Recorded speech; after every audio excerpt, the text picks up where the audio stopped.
Am I the asshole for refusing lunch with my girlfriend's mom to honor my late brother's memorial tradition? Original post, September 20th, 2024. Throwaway account. INM, 30, lost my younger brother when I was 22. He had cancer and fought very hard. Ever since, I've been donating blood on the anniversary of his death every year. I take the day off from work, visit his grave, donate blood, and then come home, relax, and watch his favorite movie. I know it's a simple, personal tradition, but it means a lot to me. My girlfriend of 9 months, Anna, F., 31, asked if I could meet her and her mom. I have met her many times before and it wasn't the meeting of the parents for the first time, for lunch yesterday. I told her no and explained again about what I do on my brother's death anniversary. She got upset and said, "Well, it's my tradition to have lunch with my mom every time she's in town and she really wanted to see you. You can do your stupid blood donation tradition any day." I explained to her that it's not just about the blood donation. Later in the evening, while I was resting and watching my brother's favorite movie, she texted me again, asking me to join them. I reiterated that I really didn't want to and would hang out with her mom next time. She replied that I had embarrassed her in front of her mom with my selfishness and laziness. Since then, she's been distant. Do I owe her an apology? AITA. Some of OOP's comments. Commenter. Question. Did Anna know about this tradition before her mother came to visit? I'm thinking the answer is yes because you said explained again, but I wanted to verify this. OOP. Yes. I have mentioned it many times before. I think she forgot about the date so I re-explained that I can't join them that day for that reason. Commenter. NTA. She doesn't respect your tradition, which is 1 day a year. Her mom will probably come to town more than 1 time in the year. Your girlfriend is selfish and entitled. OOP. Yes, she is retired and lives 3 hours away. She comes here often. Commenter. Your tradition outweighs getting dinner with a visiting relative/in-law. I'm sorry for your loss. I hope you had a good day of remembering him. If I could, what's his face in the movie? OOP. There are 2 actually. LOL. The very first Despicable Me movie and Star Wars, Episode 3, Revenge of the Sith. Commenter. Have you watched the new one? I see all the movies my dad would have loved to see from the franchises he loved. OOP. Not yet. I'm planning to watch it with my dad. My mom died when we were kids and my dad raised us alone. On my brother's birthday, Plan B is having him over for a movie night on my brother's birthday if the movie will no longer be in movie theaters in December. Commenter. I think you would need to think very carefully about this. GF. Losing someone you live with is very hard and she is very careless with your feelings. Sorry for your loss. I lost my brother when he was 12 and I was 15. Still miss him. OP, my condolences. I miss him a lot. There are certain video games I can't even look at or play anymore because it was our special thing. Commenter. Downvoted. I see plenty of room for doing lunch with your GF and her mom, and still commemorating your brother's death on the same day. It would have been easy to fit lunch between visiting a grave, drawing blood and seeing a movie. You also missed a chance to invite your GF to partake in your ritual, and instead seem to have just used it as an excuse to not go out with them. You're going to lose a lot more people in life before it's through. I understand death is hard, but it's been nearly a decade. Sometimes clinging to those ancient memories only holds us back. OP. She had never met him. He passed long before my current relationship. She never showed any interest to join and I wasn't expecting her to join. I mean, if she wanted to, she would be more than welcome to join. I didn't exclude her. My brother's is not some ancient memory. We were very close and we only had each other growing up as my dad was working a lot. His memory isn't holding me back in any ways. OP comments 1 hour after posting. I texted Anna that we need to talk after reading the comments. I'm going to end it. I don't have her mom's number unfortunately. OOP 3 hours later when asked for an update. Sure. So far no reply. OOP responds to a downvoted commenter. I'm not apologizing. I sent her a text to meet so I can end it. Expecting to have 1 day out of a year is not too much to ask for. Update. Same post. September 22nd, 2024, 2 days later. I texted her that we needed to talk. She never replied. Just blocked me from everywhere, social media, WhatsApp. Her best friend who was following me on Instagram blocked me too. I'm not sad. I wanted to end it anyways. Thank you for your support. I really appreciate your kind comments. Some users suggested that my brother/remembrance tradition saved me from getting serious with her in a lifetime of misery and it made me smile. Thank you again. Now to the next story, story 2. After abandoning us for his online girlfriend and vanishing for 8 years, My husband suddenly reappears with an offer to rejoin our lives. I, 40F, would want everyone's perspective since I'm unsure about a recent choice I made for my family and am feeling mixed about. My world went upside down 8 years ago when Robert, my husband, abruptly said he was leaving the children and me. Online he had met a woman and developed feelings for her. His choice came out of nowhere and rocked me. For weeks Robert had been acting distant and unusual, but I had written off his behavior as stress due to his job. After more than 10 years of marriage, we stayed by each other through thick and narrow. I had never given infidelity any thought. Robert said at last one evening that he had met someone. Those words tore at my heart. He shouted out that the woman, Isabella, was the hottest woman he had ever seen. Her name is having spent the past 3 months in conversation with her, he developed a relationship that led him to see he was dissatisfied in our marriage. Every word he said sliced right through me like a knife. In my stomach I felt a whirl of wrath mixed with hopelessness. Though he couldn't hide his affections for Isabella, he kept reassuring me he still loved us. He claimed he had to visit her personally to find out whether it would go anywhere. A whirl of feelings swamped me and I couldn't make sense of what was happening. Our house seemed as though its walls were squeezing in on me. As I questioned him whether he was leaving us and the kids for this woman, my voice faltered. He nodded hesitantly, stating he had to do this for himself even if he wasn't sure I would grasp. Having given it a lot of thought, he was scheduled to meet her and begin a fresh life. He advised me he was prepared to help us financially as much as he could, but he had to follow his heart and satisfy the love of his life. All around me the world collapsed. It still astounded me that my husband was leaving our children and me for someone he had never personally known. Screaming, pleading, doing anything to get him to remain came first. But from his countenance, I realized he had already decided what to do. There was no reverse. Robert left us to tell our kids their father wouldn't be returning, moving out the next week. At 9 years old, Emily asked 1,000 questions, but I knew no responses. Just 4 years old at the time, Nathan clung to me as though he felt something was badly wrong and struggled to really understand the gravity of the situation. During this period I felt numb and broken. My children were the only thing keeping me from drowning in my grief.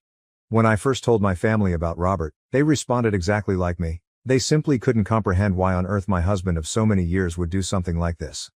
Although my parents encouraged me to pursue this legally, at the time in my life I lacked much to inspire me. I still thought my spouse would return to us. When Robert's parents learned their son had left us, they looked completely devastated and powerless. He repeated the same narrative even though they begged him to come back over several calls. Days finally stretched into weeks, then weeks into months. I was left to gather the fragments for the kids as well as for my benefit. Around us, our family and friends came together to provide encouragement and a sympathetic ear. Though the hurt of my husband's betrayal persisted, I concentrated on securing a job so Emily and Nathan would have a steady home. Robert's parents were quite helpful during this period. They provided financial support and watched the children whenever I needed a break. 8 years have gone by and Robert's only remembrance in our life now is a far-off one. Apart from that, he never contacted the children or me. He used to send us money on occasion. Over the years, I have essentially turned into a single mother, working non-stop to raise her kids and give them the love and care they so richly deserve. Emily stopped attempting to get in touch with her father and learnt not to bring him up even though she thought about him sometimes. Nathan never even mentioned him since his memory was so much hazier. Though it hurts to lose their father, they have both grown up to be amazing people. Robert's father died suddenly not so long ago. We all went to his funeral. His family attorney later told us he wanted to speak with me about his will. Robert's father had left some money for his grandkids, the lawyer said. Though it wasn't much, it may assist pay for my children's college tuition. Sitting with my kids, I told them the news they wouldn't have to worry about college costs going forward. Their smiles radiated delight, and seeing their contentment was quite lovely. Knowing that after such a protracted period of uncertainty we have one less worry on our plate felt like a weight has been taken off. I got a call last week from a number I don't know. Unbelievably, Robert was on the other side of the line. After 8 years, I was speechless to hear his voice and felt a flood of contradictory feelings. He paused, then said he wanted to see me right away. I begged him to clear me since I was perplexed. He kept requesting to meet me and said he wanted to talk to me about an offer. Why he was phoning now after so many years of silence eluded me. His continuous calls were hard to ignore, hence I paused to collect my ideas and at last decided to meet with him, though warily. The meetup was scheduled, and we agreed to meet close to my workplace in a cafe. A rush of questions and uncertainty swept over me as I hung off the conversation, making me nervous about seeing him after so many years. I chose not to tell my children anything until after I saw what this offer entailed. The days preceding our planned conference were an emotional roller coaster. In my thoughts, I couldn't help but go back over the years of trying to come to terms with Robert's abandonment, the agony of his abrupt death, and the challenges of raising our children alone. I arrived early on the day of our meeting and anxiously drank my coffee while waiting for Robert. Not long after, he came in, determined but also hesitant as he approached me. He seemed older, worn, and oddly unlike the man I had married. Our first conversation consisted of awkward pauses and cautious phrases. We sidestepped the elephant in the room, concentrating instead on friendly welcomes and catching up on the years gone by. We seemed to be two strangers negotiating the traces of a former life. Robert eventually plucked the confidence and started to explain why he had suddenly returned into our life. He mentioned how Isabella did not match the woman he had imagined her to be. She was, it turns out, a single mother too, but she had never told him the truth until he had left us and was standing on her doorstep. Their relationship was fraught with difficulties mostly related to her gambling addiction, which caused her to blow all his money. Although they argued often, Robert had decided to support her since he was reluctant to abandon someone else once more. But he came to see how fleeting life was to remain in a miserable circumstance every day until his father died recently. He talked about how much he missed everyone back home and how let down he felt about the decisions he had taken 8 years ago. Robert went on stating he had considered returning to us several times over the years but lacked the will to face us. Then he said that his father had left him their large lake house, which we used for vacations before Robert left us. He informed me he wished to sell the house, therefore enabling him to be set for the rest of his life. Quietly nodding, I listened to him. Then Robert delivered a bombshell. He said he wants to return to us and provide our kids with opulent living.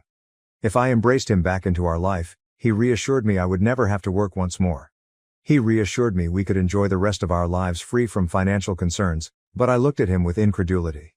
Using the bequest to create a better life together, Robert basically wanted us to heal and offer our family a second shot. I gave Robert's comments much thought, knowing the possible advantages the inheritance could offer for our family. But it was impossible to forget all the years he had missed, leaving me to look after our kids. Though the concept of financial stability appealed to me, I couldn't overlook the suffering and resentment accumulated over years of his absence.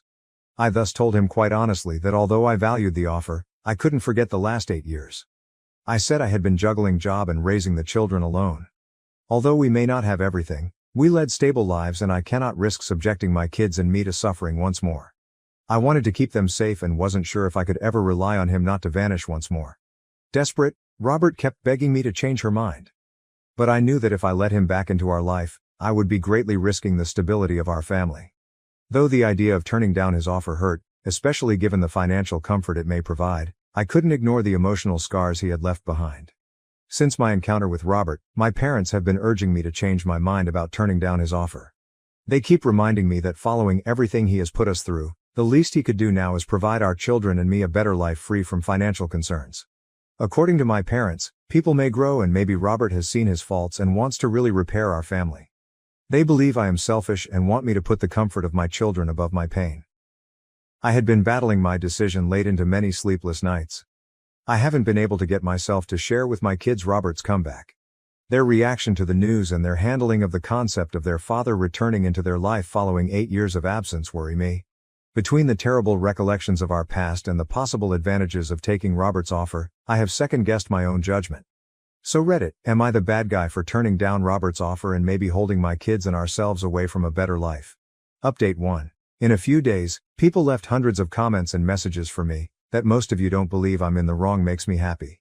After considering everyone's recommendations, I realized it was time to talk candidly with Robert's kids. Having him resurfaced in their life and shocking them was the last thing I wanted. After supper, I sat Emily and Nathan down today to gently introduce the topic. I started by sharing with them the surprising return of their father and his offer to re-enter our life.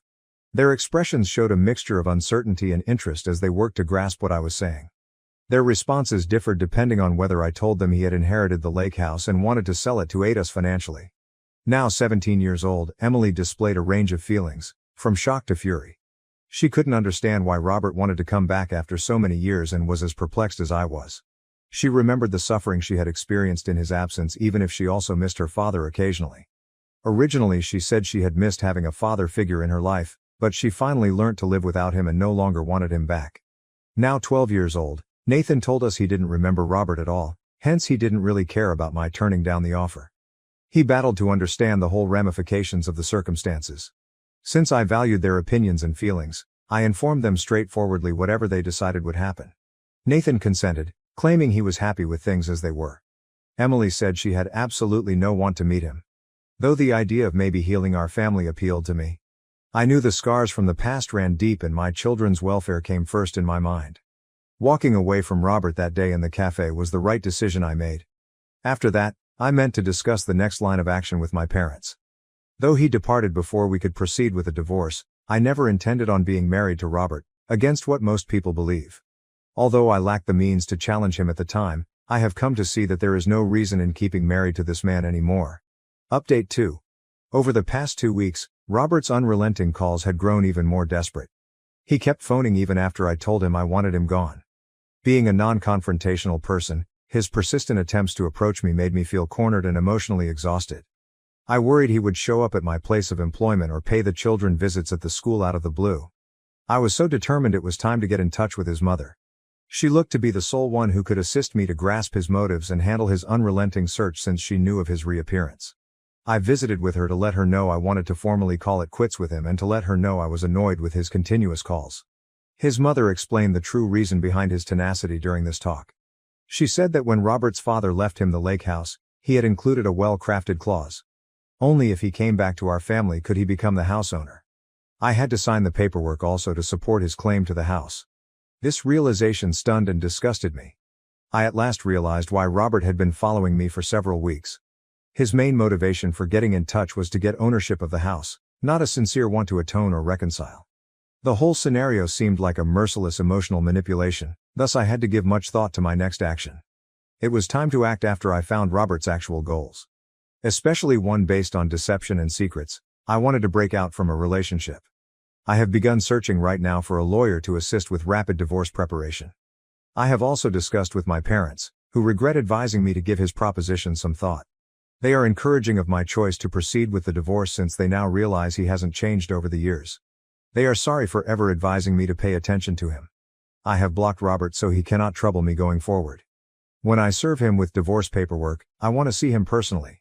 Update 3. My previous update 2 months ago and now I can at last offer a cheerful one. I reached out to Robert under the guise of meeting since, as I had indicated, I was going to deliver the divorce papers. He signed right away. Emily and Nathan wanted to see their father one final time. They had many questions, and I felt it was important for them to get some closure despite the hurt of the past. We set up a meeting in a neutral location, a nearby park where we had many joyful family memories before Robert left. While Nathan clutched to my side uneasily, Emily's eyes were full with questions and doubt as she stared at her father. I began by telling him I knew his actual reason for getting in touch after so long. Robert objected that he really wanted us to give him another chance, not only the phrase in his father's will that drove him. Knowing I could not believe another word this man spoke, I shook my head in disgust. We were done. I informed him, and the least he could do to provide our kids some closure was respond to their questions. He nodded quietly. Emily first asked him whether it was worth it to be leaving us for another woman. Robert said he was disoriented and had made a terrible mistake, ashamed looking down. With a more direct approach, Nathan asked him if discovering his happiness came before abandoning his wife and children. Robert inhaled deeply, then said he wasn't thinking well at the time and acknowledged he was mistaken in leaving us. Strong and perceptive, my children were not happy with only those responses. Saying he was in a midlife crisis, Robert tried to defend his affair. Robert revealed sensitive aspects of his life with Isabella, the challenges they encountered, and his awareness that he had been running after a mirage as the talk went on. Though I doubted Emily and Nathan thought he was credible, they listened carefully. They wanted to know why he had never stayed in touch and whether he truly regretfully left us. There was agony in the voices of my children. Robert said he had been paralyzed by his own guilt and had no idea how to deal with the fallout from his behavior. He underlined again that he could give us a luxurious life right now and that he wanted us to be whole once more. Looking into the eyes of my children, I realized the choice was obvious. They shared my lack of belief. They would not let Robert waltz back into our life paying money as a temporary repair for the harm he had done. It was a matter of ethics, of defending the courage and resiliency my children and I had displayed over his absence during the preceding 8 years. Resolved, I informed him we had moved past him and we no longer needed his money or him. As he examined the divorce paperwork, I could see a mixture of regret and disappointment. saying he really wanted to make up for those lost years. He begged me, but I was firm in my decision. Then he told me we could both gain from it if he promised to divide the lake house selling earnings with me. Emily said we didn't need his charity money, and Nathan nodded in agreement, adding we had what we needed to be happy.